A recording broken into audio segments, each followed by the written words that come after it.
This is wonderful. I mean, I have literally a page. I've finished this notebook, which I didn't realize. So then I started working Post-it notes for everything that you guys were saying.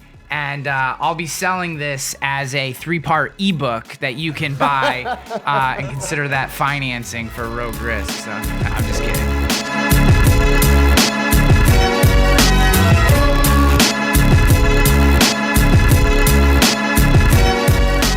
But I agree with you. I buy a lot more spinach than anything else. Yeah. I think we always have at least a tin or two Yeah. of spinach. It's just healthy. And out of all the lettuces out there, all the types of greens, it tastes like it should be good for you. Like, it tastes healthy. You eat that, you eat some spinach, you're like, oh yeah. You eat some iceberg, you're like, kind of shallow, hollow. At least, yeah, you better have something on it. Where spinach, like, I can just throw eggs on it sometimes. Yeah. I can throw anything on it, really.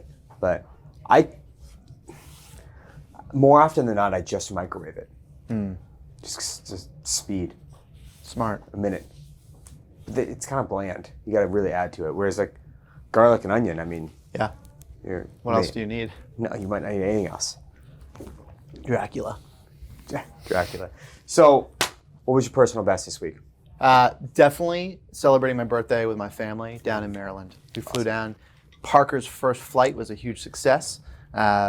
It's funny because we had a voucher from American Airlines for $850. It had to be used by March. Wow. So we were like, oh, we got to use all this or it runs out. And so we got first class tickets, which again, for an hour flight, American's not that much different. Parker's first class was... Yes, Parker's first flight was first class. And like 3 or 4 people came by and they're like, ooh, first class. Oh, you really set the bar high, huh? You got to keep that the rest of his life. And I was like, get on back. Like, get on back. You peasant. And I just thought of myself, because there were a couple times up, and I think I've flown first class once out of maybe 1,000 times. And I remember at a couple moments I had conversations with the stewardess, and they were so nice. They offered a full bottle of Evian when I asked for a little water. He had pistachios for us, and they were laughing at my jokes. And I thought of the Seinfeld episode when Jerry's up front and Elaine's in the back. And they're laughing. And Elaine's getting... Yeah, he's got this beautiful woman next to him. Yeah.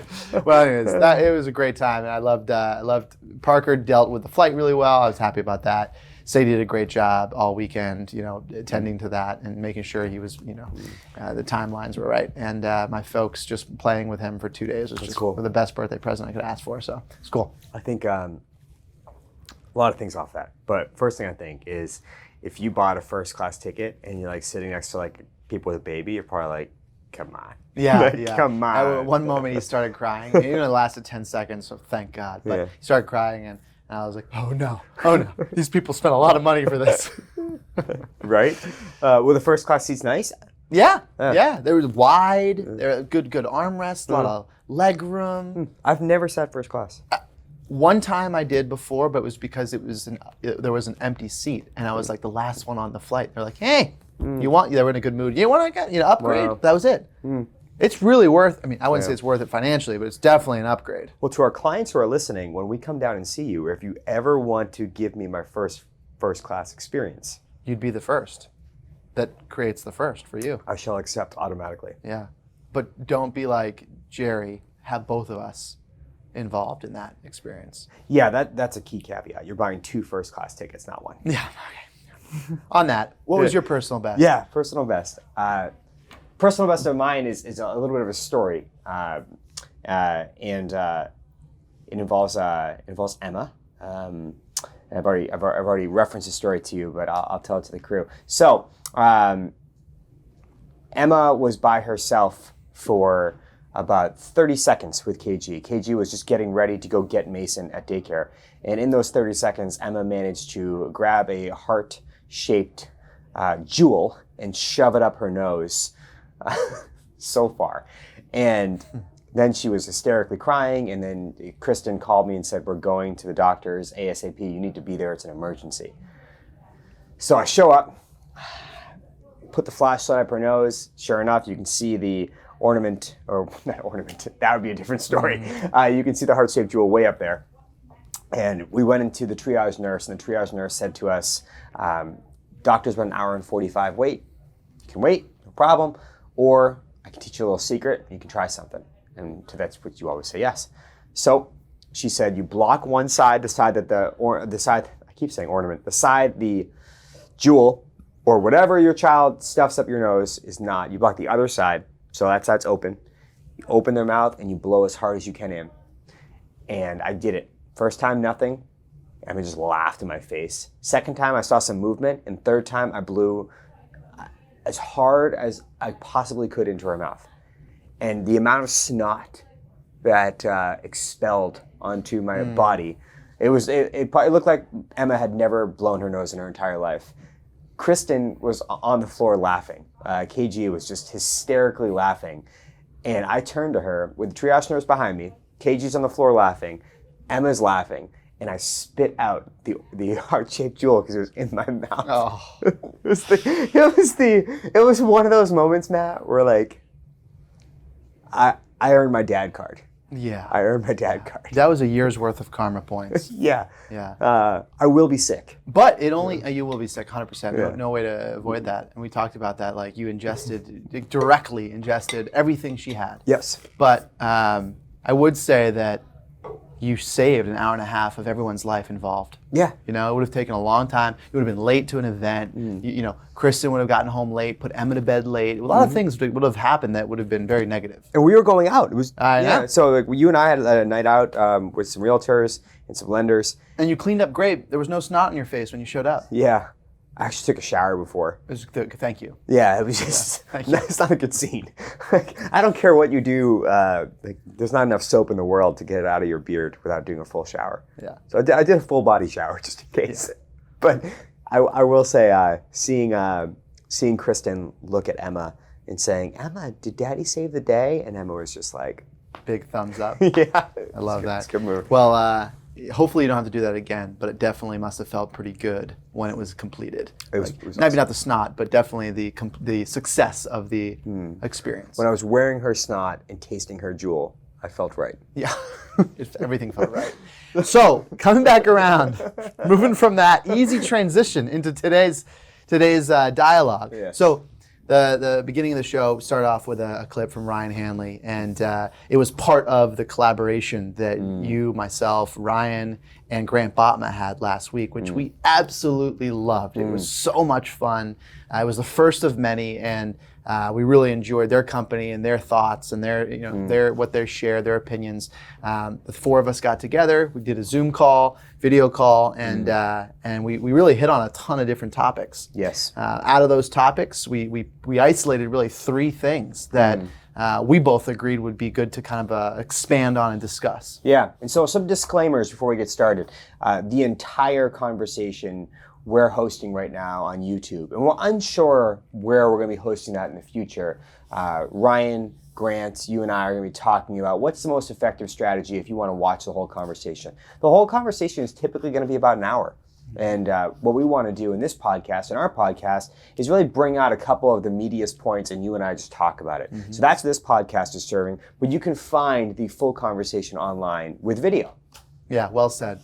And we'll make it really readily available. We'll try it on YouTube, see what happens. But in general, having that entire conversation on this podcast would just be way too much. Yeah, I agree. Yeah. So the first point that you're gonna hear, the first clip, I should say, that you're gonna listen to right now, we're gonna be playing, and it's going to be talking about the vision, about writing down your vision. It's gonna be talking about roadmaps. It's gonna be talking about benchmarks and weekly accountability, and it's gonna be featuring yours truly.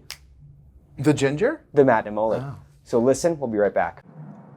A lot of things we talk about the what, but the how is kind of avoided. And how are the type of discussions, what kind of things do we need to be talking about to be the CEO? But then also, how do we exercise that personal power like a muscle? And I think that as a CEO or as a strategist in general, or being able to create the future you want, there really comes three questions that we need to kind of hit on, or three steps. And the first is figuring out where you want to go. And I think a lot of agency owners don't really know where they want to go. They don't know what the goals they want to accomplish. They certainly don't have them written down. But that's the first thing. Creating the vision first is necessary. And then the second thing is understanding you need to build a roadmap to get to that vision, right? And that roadmap needs to be clear with different benchmarks, with different timelines and bandwidths and little mini goals and successes along the way. And then the third step, if you've gotten those two down pat, is an accountability on a weekly basis to make sure that you are living that roadmap. And I think that if you have a vision for where you want to go, and agency owners know what their goals are long term, they know what the roadmap looks like to get there, and they have accountability weekly to make sure we're on track to the roadmap, then you're going to create the future you want. And I think we need to be having discussions like that more often than what marketing tool did you just implement last week. This particular point that we discussed, it doesn't just pertain to business, it pertains to personal and business. How we can relate it to business is easy, because in the BobbleOn program, we really focus on making sure that the clients have a clear vision. They have their annual goals set up. They're really, really clear where they're headed. And then we work on smaller benchmarks, higher frequency. What do we need to be doing on a weekly basis, et cetera, to make sure we're on track to that, which is the roadmap, is the strategy to get there. And then we work with them to implement a weekly meeting with their team to make sure that they have the accountability to stick to that roadmap. Yeah, when you talked about vision on here, tell me the difference between how you see vision in a business and how you see it in personal life. I think historically, I've always looked at vision as this like long-term place, as this future that we're almost never going to get to, but we want to just have it as a guiding light.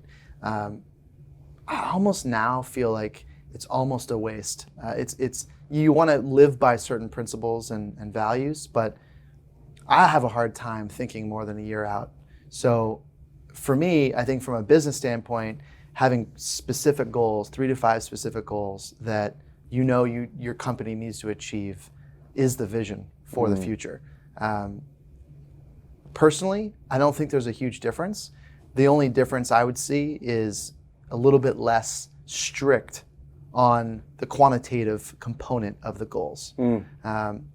It's a little bit easier, I think, on the business side to be super quantitative with our goals, whereas personally, you might have a goal to just become a better father or a better husband, and sometimes you can't put that on paper, and that's the difference. But casting out more of a more than a 1 year, it's just so hard. I think Simon Sinek has a great book on, I think it's called The Infinite Game, where he talks a lot about vision, and he talks about it being never attainable. And I think that's how they relate in business and personal, because I think vision, taking one step back, successful casting of vision, whether you think it's a year or whether you think it's infinite, needs to be repeated so many times. And I think that's where personal and professional are so shared.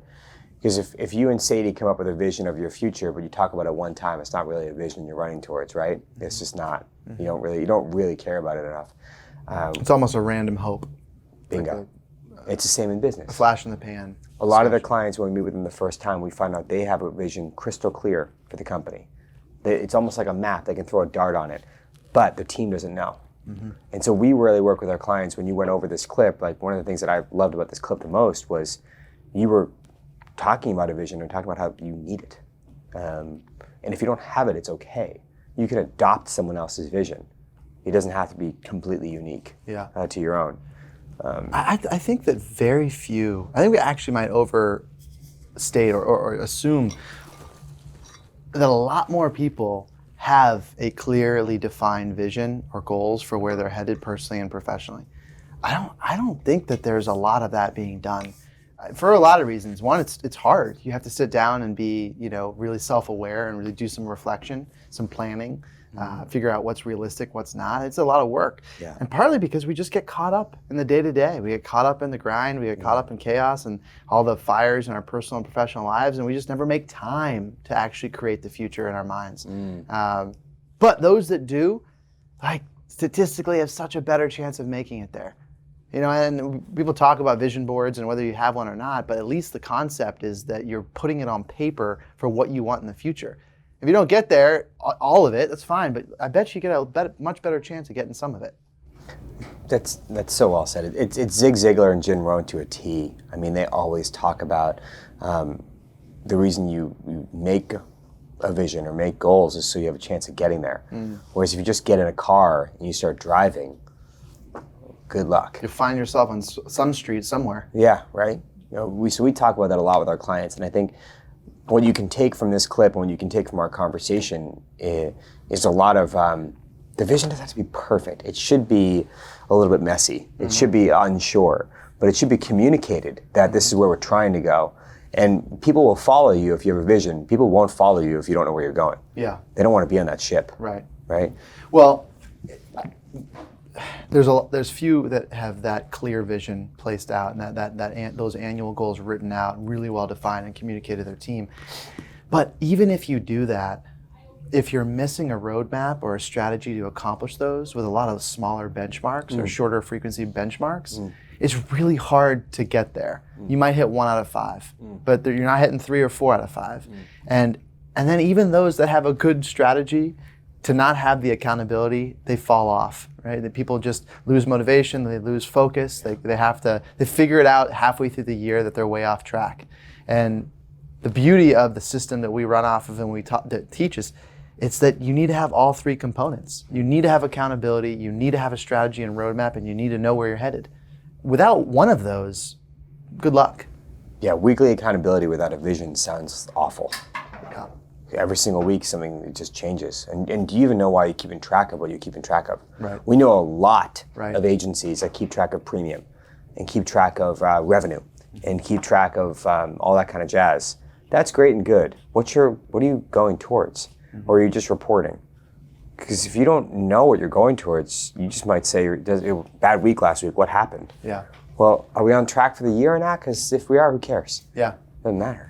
I think that's a great point. Yeah. I think in general, if you're listening to this, whether you ever implement the BobbleOn system or not, these 3 steps almost need to happen in your professional world.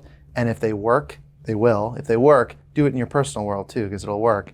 But whether you go a full-blown out system like we do, or you just do it yourself, you know where you're headed, you write it down, you keep track weekly to make sure that you're accountable, and you have that strategy along the way. It's all components are critical. I love it. That was a really good clip. And what is important and what is urgent? Zack wasn't being, he was just being humble. He wasn't being, he was being humble. He's always been very good at saying no, or at least not right now if it's not super important. I think I've learned a lot from him over the years of replacing urgent with important and not allowing the urgency to kind of dominate me and affect my day and focusing on what's most important. But I think to your point, Ryan, and to kind of come back to your question, if we don't know what are the most important goals, at least not even 5-year goals, not 10-year, not even 1 year, just like in the next 90 days, next quarter, what do we need to get done? And if we can't answer that question, then how do we know what to say yes or no to? So having your goals and your priorities written down, what's most important for you in the next 90 days is essential to be able to say no or not right now when a carrier reaches out, marketing rep, when ServPro connects with you, or even when a financial advisor or someone reaches out and says, hey, I want to grab lunch, and you see a great opportunity, but it's not what your goal is this quarter. I think not enough agencies or agency owners are able to say no because they don't know what they should say yes to. I think a lot of people will agree. They've heard importance versus urgent because it's been something topical. And the hard part is discerning between what is important and what is urgent, and how do I differentiate so I can make good decisions moving forward. What would you say to that? Yeah, I think it's impossible to tell the difference between what's important and what's urgent if you don't have your values written out. So I think, again, this is tangible. This is the second clip in a row that's tangible to personal and professional. So when I look at my life, it's kids, KG, self, business. Now, when we first opened the company, didn't have kids, life was a lot different. But right now, that's where I'm at. So I understand if something is urgent at work, it's not that it's not going to get done, but what's more important is dropping off my kids and being present at 7:30 in the morning. I'm not going to be looking at what's urgent. I don't care if it's a referral or if it's a claim. I'm going to get to it at 7:45 and it's okay. So that's how I define in personal life. Now in business life, and this is what the BobbleOn takeaway is, and you and I talk a lot about, and we just talked about it last clip, you figure out where you're going, and then that is like guides your what's important versus urgent. So if you are trying to be the most reviewed insurance agency in California, if that's what you want to be, you want big time social proof, you want social presence, and that really matters, that drives the needle. Well, what's probably really important is customer service. It's probably really, really, really important. And what's urgent, meaning like the printer keeps malfunctioning and we need to, it sounds really urgent, like we really need like a best-in-class printer, but what's much more important is just making sure that Betty gets replied to right now. You know, that's kind of how I look at it. I loved your kind of prioritization when it comes to your personal, just to go back to that, because I think that's really interesting. I think it's valuable for people who feel like they have to juggle so many different things that are all equally important in their eyes. But to be able to categorize them into, you know, 1B, 2B, that then dictates where your focus goes first, second, third, and fourth. I love that. I think that's really helpful. It just happened to me today. Like KG and I, we have a house project going on at home, and I had a lot to do today. Today was just like we're both at gangbuster days, a lot going on, and I had to step outside for 45 minutes and just chat with her. And I took a drive, and I just drove up and down Route 9 for a second. We just chatted. Put the phone on speaker, and her and I just chatted. There was things at home with the kids, with her and I, and had to get on the same page. But I knew if I had that call in here, urgent things would pop up. I'd see an email. You know, so I just took a drive. And so that, again, that might seem so crazy to you out there listening, and it might seem so crazy to 2010 me. But right now, that's where I'm at. I'm glad that you and I are able to take that hour and focus on what's important versus what's urgent. But rewinding back to 2010, what was important is getting business on the books. Well, you know, that was utterly important. And what might be urgent was someone adding a vehicle. And how would you have done with that? No, I totally agree. I think things change over the course of your career, and as the company grows, business grows, you become better or worse at something. You know, you have different priorities. But I think I have a slightly different way to look at professional urgent versus important, and that's there's almost sometimes never a way to avoid the urgent. Like sometimes it's urgent because it's urgent. You got to deal with it. Like, so for me, instead of trying to prioritize important over urgent, I think it's important to, one, as you said, like determine what your 3 to 5 categories of like the main things you need to get done in that quarter, your projects, initiatives, goals, like what are your focus points? And if you have your focus points, then the next step is building in time every week. Could be the same time every day, could be different times, it could be one full day, it doesn't matter. But setting aside time to make sure you are doing the important that aligns with those 3 or 4 categories is critical, because you can't avoid the urgent. The urgent is going to happen. The devastation is if urgent always happens and you know things are important but you haven't booked time for it. That's really well said. And I think as an example to those listening, what's urgent? Well, every single email you ever receive that's not spam is considered urgent by somebody else. We joke about this, but email is someone else's to-do list for you. They're sending you an email because they want to reply. That is urgent. Whether it has that exclamation point or not, it's urgent. They're not saying like, get back to me in a month when you can. So you have a choice to make at that point. Is that email important to you, or is it just urgent? Great point. Yeah, and look at today. So Wednesdays are our stack day. You said it earlier, super, super busy. But today is a great day for those listening to learn a little bit from, because what will happen, 5 o'clock will come and we will have 10 missed calls on our phone. we'll have 30 text messages, we'll have DMs, we'll have Facebook things that people commented on, we'll have a ton of emails that we have to go through and address because it wasn't something Jill could run with. But all of that will happen because we focused on the important stuff throughout the day. Meetings with the team, meetings with BobbleOn's team, important scheduled events that were going to happen, things that have to happen. If they don't happen, the company falls apart. That's so true. I think Ali Alavi, one of our GNN referral partners, a closing attorney you know very well, Alavi Braza, shout out. I told him about this many times. 2017 at our Bobblehead Bonanza, pulled me aside. And Bobblehead Bonanza, for those listening, we had 300 plus referral partners. It's like one of our favorite nights we've ever done. And I never forget him grabbing me by the shoulders and looking at me and saying, like, you are not here right now. And I was like, what do you mean? He's like, you are not here. He's like, you are not in this conversation. You are not being present whatsoever. You need to fix this. And I remember looking at him being like, whoa, I am way too focused right now on what is urgent and what's not. Because what's important is right there, to your point. Today's a stack day. Today's a crazy day. All of those things that went on are urgent, but what's important right now is being present for the podcast. Absolutely. Yeah. Stay with me. I'm right here with you, man. I'm listening. I'm nodding. I'm agreeing. Yeah. I think it's okay if urgent ran today, we would be taking those calls in real time. We would be answering those emails in real time. We'd be pushing off other meetings. Things wouldn't be pushed off till the next day or the following week. True. Once you have that booked and you know it's important, it's got to just stick there. It's got to be the only thing you focus on until it's done. Bingo. Yeah. Next clip up, we've got Grant actually talking about the importance, the way he looks at goal setting and goals. And this is a guy that is running so many different divisions of his company, stewardship. He's looking at a lot of different opportunities at all times, a lot of people to work with, and he focuses on shorter goal setting and doesn't actually even focus on the long-term stuff. So here it comes. Goals need to be risky, but they also need to be attainable. Like you can't be delusional, right?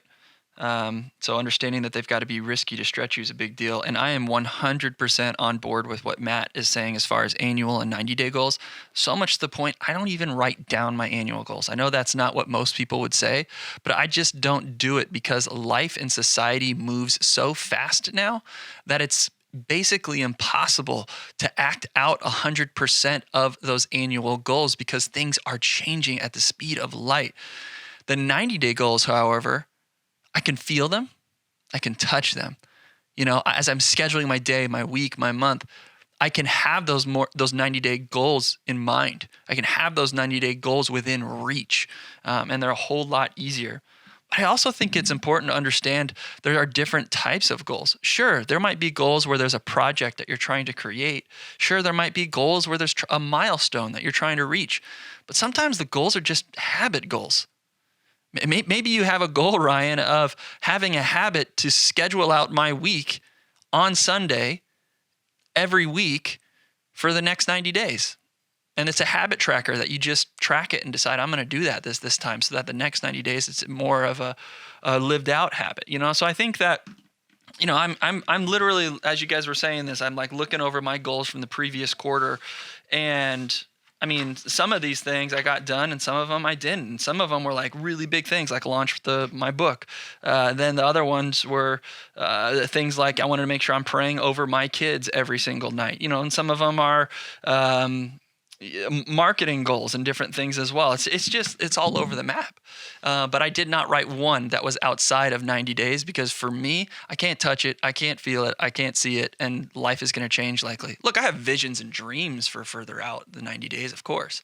But actually having like a goal in place, otherwise it feels a little bit more like you were saying, Ryan, where it's like, well, what am I writing this down for? I'm going to go for it as hard as I can anyways. What's the point, right? But writing it down allows you to take some action steps. So it's not just like, hey, here's my goal. What are my next steps? I wrote the goal down. Now what do I do next? And you start attacking it from there. What I really agree strongly with what Grant said about 90 versus annual and the fact that he doesn't track annual anymore because is that things are changing so fast, so rapidly that by the time 6 months come, you almost like, wow, we should either change our annual or there's no chance, or we had to pivot 2 months ago to something else. And that's partly why a lot of times I feel like we get to the end of the year and we've only accomplished 3 out of our 5. We don't actually get all of our 5 done because things are changing so rapidly. It's so hard to forecast 12 months out. But where I disagree is that if you're only doing 90-day goals and you don't have an annual goal, how do you establish really what the 90-day goal is? Yeah, how do you establish good ones that keep you on track to 100? I thought the same thing when I was listening to him. I agree with both of your points.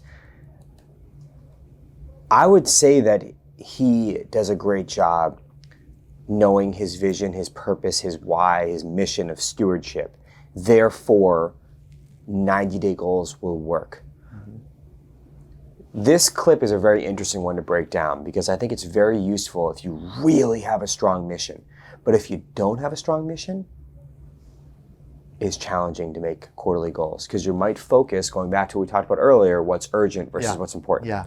Like what just got brought up this morning in the meeting that everyone's complaining about. Well, let's create a project and get that done. But whereas that might not be what you need to get done. It might still be an issue down the road you need to fix, but it might not be the first, second, or third most important one. You know what's interesting about this clip and what we talked about on the full video, which you can find on YouTube, like we said, is Grant launched a book that was a quarterly goal. I mean, you don't have a quarterly goal to launch a book. That's part of a much bigger mission.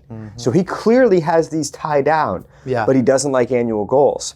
I think what we need to pull out from him more is what do you mean by you don't have annual goals at all? And what guides his creation of the 90-day goals? Because there's, of course, I mean, you can't do what he does and be as successful and accomplished as he has been in his short life if you don't have something that guides and dictates what your goals should be, which ones are priorities, which ones aren't. And I love that he includes, he was referencing on that sheet, he's referencing, personal and professional. So I wonder, with his employees and team members, do they have personal and professional? Is it just professional? Is it just his company or him, or are there other people? So some stuff that we have to pull from him, but that was really, really valuable insight. And I couldn't agree with more, though, how rapidly changing things are and how that does impact your ability. So if you're listening, you guys have annual goals out there and you don't accomplish them, but you get close or you don't accomplish them for whatever reason, I wouldn't let that be a discouragement. I wouldn't let that discourage you.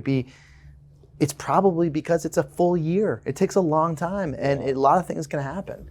When I look back on the annual goals we didn't accomplish, almost all of them were a metric, meaning number of sales or service percentage of insurance renewals.